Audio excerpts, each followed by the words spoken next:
यहाँको शुभ नाम सुजन लामा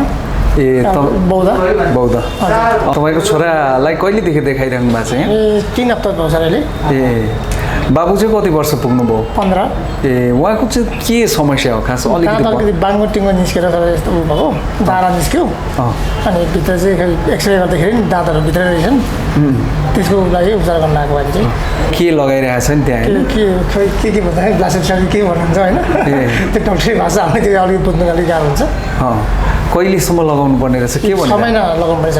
त्यो चाहिँ हजुर ए त्यसपछि चाहिँ फेरि ग्लासेस बाँध्नु पर्ने यो समस्या चाहिँ कति बेला यहाँहरूलाई थाहा भयो त्यहाँदेखि दाँत निस्केको त अब अलिक पहिला निस्क्यो हो अब त्यसपछि अब हामीले नि अब ऊ भएन दुइटै दाँत बाहिर निस्केपछि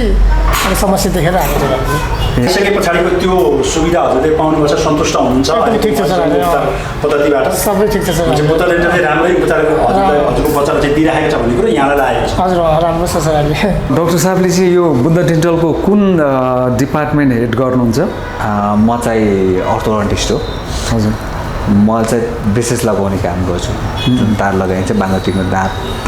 मिलाइन्छ त्यो काम चाहिँ म गर्छु कस्तो कस्तो अवस्थामा चाहिँ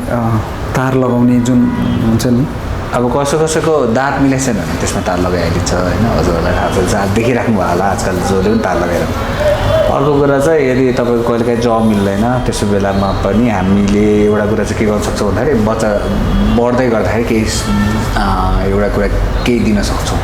जस्तो गर्दा चिउरो अलिकति अगाडि आओस् चिउरो अलिकति पछि आओस् त्यो चाहिँ गर्न सकिन्छ अघि एउटा इक्जाम्पल देखिहाल्नु भने एउटा केसमा हामीले त्यो फटाएर गरेर नि त्यस्तै कामहरू चाहिँ गर्छौँ हामी अर्को एउटा काम पनि हुनसक्छ हाम्रोमा बेसिस नलाइकन नि दाँत मिलाउने प्रविधि चाहिँ छ त्यो सकिन्छ त्यो अघि बाबुको जुन ट्रिटमेन्ट भइरहेको थियो नि हजुर उसलाई चाहिँ कहिले कति महिना अर्थात् कति अवधि लाग्छ त्यो ठिक ठाउँमा आउनको लागि सुरुमा मैले उसलाई सुरु गरेको चाहिँ 14 वर्षतिर होला 14 भएको होला ऊ होइन अनि त्यसपछि हामीले नाप लियौँ नाप लिएर चाहिँ हामीले गऱ्यौँ सबभन्दा अगाडि चाहिँ त्यो सामान पाउन नै पहिला सुरुमा गाह्रो भयो हामीलाई त्यसले गर्दा त्यस 2-3 महिना त्यसै लस पर्छ त्यसपछि चाहिँ हामीले त्यो लगायौँ 3 हप्ता जस्तो हामीले फटाउने काम गर्छौँ होइन 3 हप्ता फटाएपछि 6 हप्ता चाहिँ 6 महिना चाहिँ हामी त्यस्तै रेस्ट पिरियडमा चाहिँ जसरी अहिले देखिराख्नु नि त बच्चाको त्यही फेजमा चाहिँ राख्छौँ अनि त्यसपछि चाहिँ अब बल्ल ब्रेसेस लगाउँछौँ त्यो जुन यस्तो साइडमा लगाउनु भएको छ नि त्यसलाई चाहिँ के भन्छ सर त्यहाँ ठ्याक्कै थियो त्यो बच्चाको हाइरेक्स हाइजेनिक ऱ्यापिड म्याक्सिलरी एक्सपान्डर हो त्यसको नाम त्यसले माथिको हड्डीलाई चाहिँ म्याक्सिला माथिको हड्डीलाई म्याक्सिला भन्छ त्यो म्याक्सिला चाहिँ एक्सपान्ड गर्ने काम गर्छ अब कसैको कस्तो हुन्छ भने यो चुडो अलिकति माथिको भित्र परेको त्यसले गर्दा नाकको समस्या ब्रिदिङको समस्या हुन्छ त्यस्तो बेलामा नि एक्सपान्सन गर्ने राम्रै भइरहेको हुन्छ अघि त्यो बच्चाले पनि भन्दा अलिक सास पनि सजिलो भएको छ भइरहेको अहिले राम्रो भएको छ त्यो सबै सोधै नि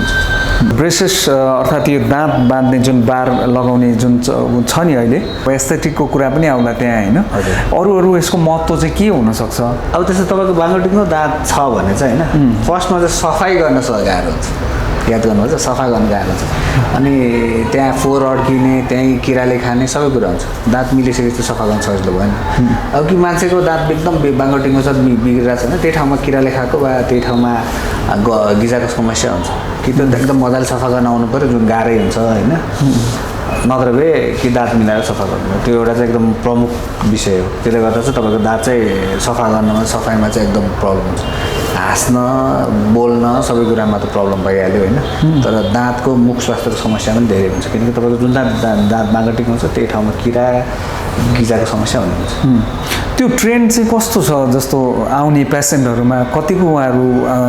त्यसका लागि तयार भएर आउनुहुन्छ त्यो त दाँत मिलाएर एकदम किनकि तपाईँको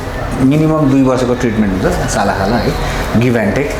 त्यो 2 वर्ष ब्रेसेस लाएर आउँछु भने त तिनीहरू त पुरा बुझेर सबै कुरा सम्झेर आएको हुन्छ जेनरली किनकि अहिलेको बच्चाहरू कतिको वर्ष गर्दा 14 प्लसको मान्छेहरू गरेर आउँछ ब्रेसेस लगाएर आउँछ 14 वर्षको जुन जेनजी छ उसले ब्रेसेसको बारेमा हामीलाई सिकाउँछ हामीहरूलाई के चाहियो के भनेर सबै हेरेर सबै गाएर आउँछ तिनीहरू जस्तो अलिक आइडिया चाहिँ हुन्छ तपाईँले जुन टेक्नोलोजी प्रयोग गरेर त्यो सर्भिस दिइराख्नु भएको छ नि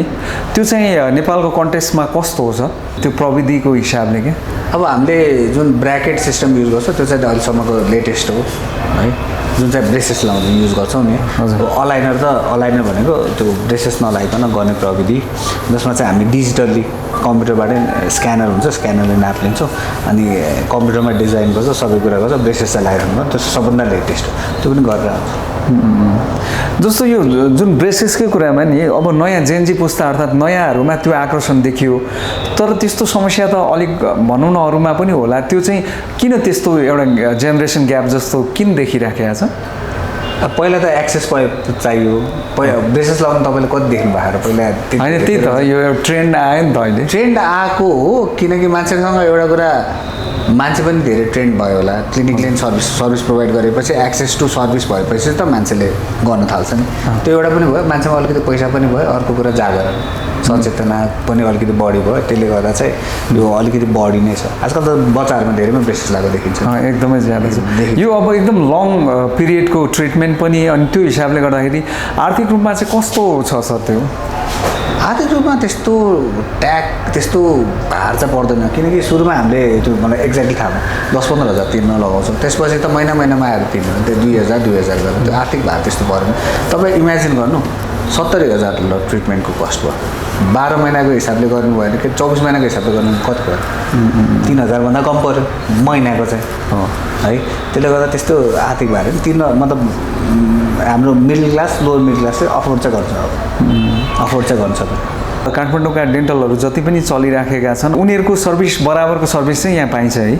पाइन्छ। तपाईँ नम्बर अफ पेसेन्ट हेर्नु मजाको छ, यहाँदेखि 250 पेसेन्ट छ होला, जो राम्रै ट्रिटमेन्ट भइरहेछ। पेसेन्टले ट्रस्ट गरेको छ हामीलाई जेनरली। हजुरहरू आउँदाखेरि 2जना बाबु र नानी थियो नि, 2जना दाजुभाइ हो, त्यो उसको पनि दिदीको पनि ट्रिटमेन्ट हामीले गऱ्यो। सो 4जना गऱ्यो होइन, 4जना गऱ्यो फ्यामिली, अनि त्यो त ट्रस्ट हो नि, तपाईँको त्यसै फ्यामिली त आउँदैन। यहाँ त तपाईँको हामीले न प्रमोट गरेको छ, न एडभर्टिजमेन्ट, सबै फ्यामिलीको कनेक्सन वा वर्ड अफ माउथ हुन्छ नि, त्यो वर्ड अफ माउथ थ्रु आएको। दाँतको विषयमा नेपालीहरूमा रहेको जुन परम्परागत सोच छ नि दन्त स्वास्थ्यको विषयमा, त्यो कस्तो पाउनुहुन्छ तपाईँले? अहिले सोध्नु भयो कि पहिला सोध्नु? अहिलेको अवस्थामा पनि अहिले त अवेरनेस आएको छ, सचेतना आइरहेको छ। पहिलाको भन्दा एटलिस्ट मैले देखेको, मेरो प्र्याक्टिस गरेर 15-16 वर्ष भयो, आई थिङ्क 2011 सालमा पास गरेको भने चाहिँ त्यो बेला र अहिलेकोमा चाहिँ आकाश जमिनको फरक छ। स्वस्थ दाँत कायम गर्नको लागि अर्थात् दाँतलाई चाहिँ एउटा स्वस्थ राख्नको लागि चाहिँ के गर्नुपर्छ होला? सिम्पल एउटा टिप्स चाहिँ नि नेपालमा बेसिकली सबभन्दा राम्रो काम भनेको दाँत ब्रस गर्ने, सबभन्दा सजिलो काम। अनि हाम्रो एउटा नेपालीको बानी चाहिँ हामी दाँत खुल्ला गर्छौँ, विदेशीमा पाइँदैन त्यो, नेपालीमा चाहिँ छ, त्यो चाहिँ कायम राखिराख्नुपर्छ। अब विदेशमा त मान्छेले टिस्युले पुस्छन्, हामी त खुल्लै गर्छौँ, हामीले त खुल्लै गर्नुपर्छ। अर्को कुरा ब्रस चाहिँ फ्लोराइडयुक्त टुथपेस्टले गर्ने है, बेसिकली सबभन्दा गर्नु पऱ्यो भने राति गर्ने, किनकि हामी जेनरली खाना खाएपछि त भात मान्छौँ होइन, दाँत पनि त्यही कारणले गर्छ। अर्को कुरा राति सुत्दाखेरि चाहिँ हाम्रो जुन चाहिँ थुक आउने हुन्छ नि त्यो चाहिँ कम हुन्छ, हाम्रो शरीरमा थुक आउने कम हुन्छ, त्यसले गर्दा पनि ब्रस चाहिँ राति गर्नुपर्छ। अब ब्रस गर्दा फ्लोराइड युज गर्ने, ब्रसिङ टेक्निक हुन्छ है, त्यसको डिफ्रेन्ट हुन्छ, तर सबभन्दा मिनिमम रिक्वायरमेन्ट हुन्छ ब्रसिङ